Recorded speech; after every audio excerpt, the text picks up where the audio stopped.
History of the Waldenses by J. A. Wylie. Narrated by Timothy Turner. Chapter 12. The Year of the Plague. A whole century nearly passed away between the trampling out of the Protestant Church in Calabria and the next great persecution which befell that venerable people, whose tragic history we are recording. We can touch only the more prominent of the events which fill up the interval. The war that La Trinidad, so ingloriously for himself, had waged against the Waldenses, ended as we have seen in a treaty of peace, which was signed at Cavour on the 5th of June, 1561, between Philip of Savoy and the deputies of the valleys. But though the cloud had rolled past, it had left numerous and affecting memorials of the desolation it had inflicted. The inhabitants descended from the mountains to exchange the weapons of war for the spade and the pruning knife. With steps slow and feeble, the aged and infirm were led down into the vales, to sit once more at noon or at eve beneath the shadow of their vines and ancestral trees. But alas, how often did the tear of sorrow moisten the eye as it marked the desolation and ruin that deformed those scenes lately so fair and smiling. The fruit-bearing trees cut down, vineyard and cornfield marred, hamlets burned, villages in some cases a heap of ruins, all testified to the rage of the enemy who had invaded their land. Years must pass before these deep scars could be effaced, and the beauty of their valleys restored, and there were yet tender griefs weighing upon them. How many were there who had lived under the same roof-tree with them, and joined night and morning in the same psalm, who would return no more. Distress, bordering on famine, began to invade the valleys. 7 months of incessant fighting had left them no time to cultivate the fields, and now the stock of last year's provisions was exhausted, and starvation stared them in the face. Before the treaty of peace was signed, the time of sowing was past, and when the autumn came, there was scarcely anything to reap. Their destitution was further aggravated by the fugitives from Calabria, who began about this time to arrive in the valleys. Escaping with nothing but their lives, they presented themselves in hunger and nakedness. Their brethren opened their arms to receive them, and though their own necessities were great, they nevertheless shared with them the little they had. The tale of the suffering now prevailing in the valleys was known in other countries, and evoked the sympathy of their Protestant brethren. Calvin, with characteristic promptness and ardor, led in the movement for their relief. By his advice they sent deputies to represent their case to the churches of Protestantism abroad, and collections were made for them in Geneva, France, Switzerland, and Germany. The subscriptions were headed by the Elector Palatine, after whom came the Duke of Württemberg, the canton of Bern, the church at Strasbourg, and others. By and by, seed time and harvest were restored in their valleys. Smiling chalets began again to dot the sides of their mountains, and to rise by the banks of their torrents, and the misery which La Trinidad's campaign had entailed upon them was passing into oblivion. When their vexations were renewed by the appointment of a deputy governor of their valleys, Castrocaro, a Tuscan by birth. This man had served against the Vaudois as a colonel of militia under La Trinidad. He had been taken prisoner in an encounter with them, but honorably treated, and at length generously released. He returned the Waldenses evil for good. His appointment as governor of the valleys he owed mainly to his acquaintance with the Duchess Margaret, the protectress of the Vaudois, into whose favor he had ingratiated himself by professing a warm affection for the men of the valleys, and his friendship with the Archbishop of Turin, to whom he had pledged himself to do his utmost to convert the Vaudois to Romanism. When at length Castrocaro arrived in the valleys in the character of governor, he forgot his professions to the Duchess, but faithfully set about fulfilling the promise he had made to the Archbishop. The new governor began by restricting the liberties guaranteed to their churches in the treaty of peace. He next ordered the dismissal of a certain of the pastors, and when their congregations refused to comply, he began to fine and imprison the recusants. He sent false and calumnious reports to the court of the Duke, and introduced a troop of soldiers into the country, on the pretext that the Waldenses were breaking out into rebellion. He built the fortress of Mirebalk at the foot of Col de la Croix, in the narrow gorge that leads from Bobbio to France, to close this gate of exit from their territory, and overawe the valley of Lucerna. At last he threatened to renew the war, unless the Waldenses should comply with his wishes. What was to be done? They carried their complaints and remonstrances to Turin, but alas, the ear of the Duke and Duchess had been poisoned by the malice and craft of the governor. Soon again the old alternative would be presented to them, the Mass or death. In their extremity, they sought the help of the Protestant princes of Germany. The cry from the Alps found a responsive echo from the German plains. The great Protestant chiefs of the fatherland, especially Frederick, Elector Palatine, saw in these poor oppressed herdsmen and vine-dressers his brethren, and with zeal and warmth espoused their cause. He indited a letter to the Duke, distinguished for its elevation of sentiment, as well as the catholicity of its views. It is a noble defense of the rights of conscience, and an eloquent pleading in behalf of toleration. "Let your Highness," says the Elector, "know that there is a God in heaven, who not only contemplates the actions, but also tries the hearts and reins of men, and from whom nothing is hid. Let your Highness take care not voluntarily to make war upon God, and not to persecute Christ and his members. Persecution, moreover, will never advance the cause it pretends to defend. The ashes of the martyrs are the seed of the Christian Church, for the Church resembles the palm tree, whose stem only shoots up the taller, the greater the weights that are hung upon it. Let your Highness consider that Christian religion was established by persuasion and not by violence, and as it is certain that religion is nothing else than a firm and enlightened persuasion of God and of his will, as revealed in his word, and engraved in the hearts of believers by his Holy Spirit, it cannot, when once rooted, be torn away by tortures. So did the Elector Palatine warn the Duke. These are remarkable words when we think that they were written in the middle of the 16th century. We question whether our own age could express itself more justly on the subject of the rights of conscience, the spirituality of religion, and the impolicity as well as criminality of persecution.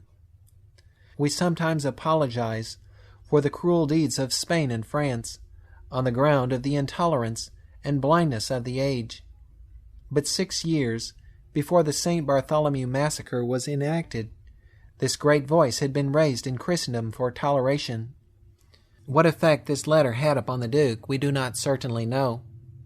But from about this time, Castro Carlo moderated his violence, though he still continued at intervals to terrify the poor people he so basely oppressed by fulminating against them the most atrocious threats.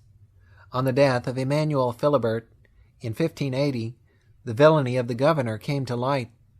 The young Duke, Charles Emmanuel, ordered his arrest, but the execution of it was a matter of difficulty, for Castro Carlo had entrenched himself in the castle of La Torre, and surrounded himself with a band of desperadoes, to which he had added, for his yet greater defense, a pack of ferocious bloodhounds of unusual size and strength. A captain of his guard betrayed him, and thus, as he had maintained himself by treachery, so by treachery did his doom at last overtake him. He was carried to Turin, where he perished in prison. Famine, persecution, war, all three, sometimes in succession, and sometimes together, had afflicted this much-enduring people, but now they were to be visited by pestilence. For some years they had enjoyed an unusual peace, and this quiet was the more remarkable, inasmuch as all around their mountains Europe was in combustion. Their brethren of the Reformed Church in France, in Spain, and in Italy were falling on the field, perishing by the massacre, or dying at the stake, while they were guarded from harm. But now a new calamity carried gloom and mourning into their valleys. On the morning of the 23rd of August, 1629, a cloud of unusual blackness gathered on the summit of the Col Julian. It burst in a waterspout or deluge. The torrents rolled down the mountain on both sides, and the villages of Bobbio and Prali, situated the one in the southern and the other in the northern valley, were overflowed by the sudden inundation. Many of the houses were swept away, and the inhabitants had barely time to save their lives by flight. In September of the same year, there came an icy wind, accompanied by a dry cloud, which scathed their valleys and destroyed the crop of the chestnut tree. There followed a second deluge of rain, which completely ruined the vintage. These calamities were the more grievous inasmuch as they succeeded a year of partial famine. The Vaudois pastors assembled in solemn synod to humble themselves and to lift up their voices in prayer to God. Little did they imagine that at that moment a still heavier calamity hung over them, and that this was the last time they were ever to meet one another on earth. In 1630, a French army, under Marshal Schomberg, suddenly occupied the valleys. In that army were many volunteers who had made their escape from a virulent, contagious disease then raging in France. The weather was hot, and the seeds of the pestilence which the army had brought with it speedily developed themselves. The plague showed itself in the first week of May in the valley of Perosa. It next broke out in the more northern valley of San Martino, and soon it spread throughout all the valleys. The pastors met together to supplicate the Almighty and to concert practical measures for checking the ravages of this mysterious and terrible scourge. They purchased medicine and collected provisions for the poor. They visited the sick, consoled the dying, and preached in the open air to crowds, solemnized and eager to listen. In July and August the heat was excessive, and the malady raged yet more furiously. In the month of July, 4 of the pastors were carried off by the plague. In August 7 others died, and in the following month another, the 12th, was mortally stricken. There remained now only 3 pastors, and it was remarked that they belonged to the 3 several valleys, Lucerna, Martina, and Perosa. The 3 survivors met on the heights of Angrogna to consult with the deputies of the various parishes regarding the means of providing for the celebration of worship. They wrote to Geneva and Dauphine, requesting that pastors might be sent to supply the place of those whom the plague had struck down, that so the venerable church of the valleys, which had survived so many calamities, might not become extinct. They also recalled Antoine Leger from Constantinople. The plague subsided during the winter, but in spring 1631 it rose up again in renewed force. Of the 3 surviving pastors, 1 other died, leaving thus only 2, Pierre Gilles of Lucerna and Valerius Gros of Martino. With the heats of the summer, the pestilence waxed in strength. Armies going and coming in the valleys suffered equally with the inhabitants. Horsemen would be seen to drop from the saddle on the highway, seized with sudden illness.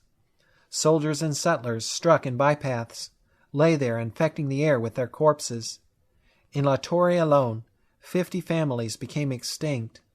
The most moderate estimate of the numbers cut off by the plague is 10,000, or from 1/2 to 2/3 of the entire population of the valleys. The corn in many places remained uncut, the grapes rotted on the bough, and the fruit dropped from the tree. Strangers who had come to find health in the pure mountain air obtained from the soil nothing but a grave. Towns and villages which had rung so recently from the sounds of industry were now silent. Parents were without children, and children were without parents. Patriarchs who had been wont with pride and joy to gather round them their numerous grandchildren had seen them sicken and die, and were now alone. The venerable Pastor Gilles lost his 4 elder sons. Though continually present in the homes of the stricken and at the bedsides of the dying, he himself was spared to compile the monuments of his ancient church and narrate, among other woes, that which had just passed over his native land, and part of which he had been. Of the Vaudois pastors, only 2 now remained, and ministers hastened from Geneva and other places to the valleys, lest the old lamp should go out. The services of the Waldensian churches had hitherto been performed in the Italian tongue, but the new pastors could speak only French. Worship was henceforward conducted in that language, but the Vaudois soon came to understand it, their own ancient tongue being a dialect between the French and Italian. Another change introduced at this time was the assimilation of their ritual to that of Geneva, and further, the primitive and affectionate name of Barba was dropped, and the modern title substituted, Monsieur le Ministre.